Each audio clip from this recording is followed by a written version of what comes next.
Hippo और rhino. वैसे तो ये दोनों ही ताकतवर जानवर है, लेकिन अगर इन दोनों में भिड़ंत हो जाए तो दोनों में से कौन विजेता रहेगा? यह दोनों प्रभावशाली आकार की प्रजातियां हैं, जिनमें विभिन्न आक्रामक और रक्षात्मक क्षमताएं होती हैं, जो इन्हें डरावना शिकारी बनाती हैं। हिप्पो बनाम राइनो।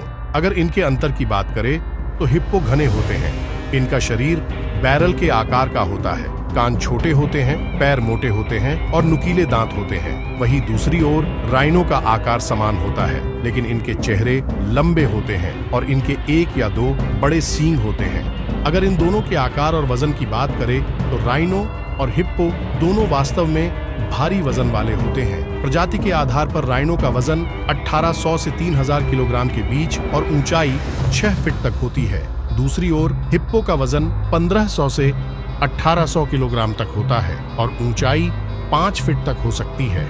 इन दोनों के निवास स्थान की बात करें तो यह मुख्य रूप से अफ्रीका और एशिया में पाए जाते हैं। इनका निवास स्थान सवाना से लेकर घने जंगलों और आर्द्रभूमि तक है। हालांकि राइनो विशेष रूप से अफ्रीका के लिए है, अपना समय नदियों, झीलों और दलदलों में बिताना पसंद करते हैं। हालांकि ये एक दूसरे से बहुत अलग लग सकते हैं, लेकिन दोनों जानवरों को तेज धूप में खुद को ठंडा रखने के लिए मिट्टी या पानी में लेटना पसंद है।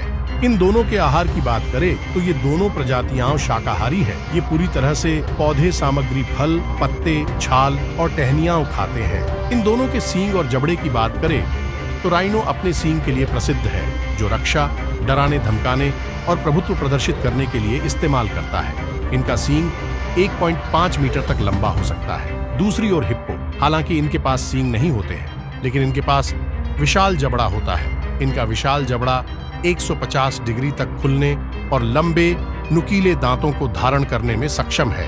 हिप्पो के काटने से सबसे बहादुर जानवर भी बचना चाहेंगे।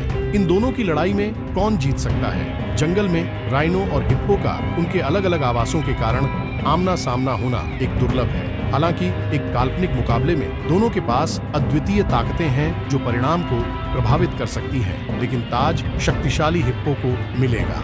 ऐसा इसलिए है कि हिप्पो उत्कृष्ट तैराक होते हैं। यदि इन दोनों का टकराव पानी के अंदर होता है तो हिप्पो को महत्वपूर्ण लाभ मिलेगा, क्योंकि जलीय वातावरण हिप्पो को तेजी से आगे बढ़ने और अप्रत्याशित कोणों से हमला करने की अनुमति देता है। इसके अलावा हिप्पो 5 मिनट तक पानी में डूबे रह सकते हैं, जिससे पानी के भीतर हिप्पो को युद्ध में अतिरिक्त लाभ मिल सकता है। ऐसा इसलिए है कि हिप्पो राइनो से काफी बड़े होते हैं। ये सिर्फ विशाल नहीं है, ये उग्र और प्रादेशिक भी हैं। इनके जबड़े की काटने की शक्ति राइनो से भी अधिक है। इनके जबड़े आश्चर्यजनक रूप से 150 डिग्री तक खुल सकते हैं और हड्डियों को तोड़ने के लिए पर्याप्त शक्ति के साथ बंद हो सकते हैं। जबकि राइनो अपनी मोटी त्वचा और शक्तिशाली सींग के साथ एक दुर्जेय प्राणी है, यह हिप्पो की शारीरिक शक्ति और जलीय कौशल के खिलाफ संघर्ष कर सकता है। लेकिन पानी के अंदर हिप्पो राइनो को आराम से हरा सकता है।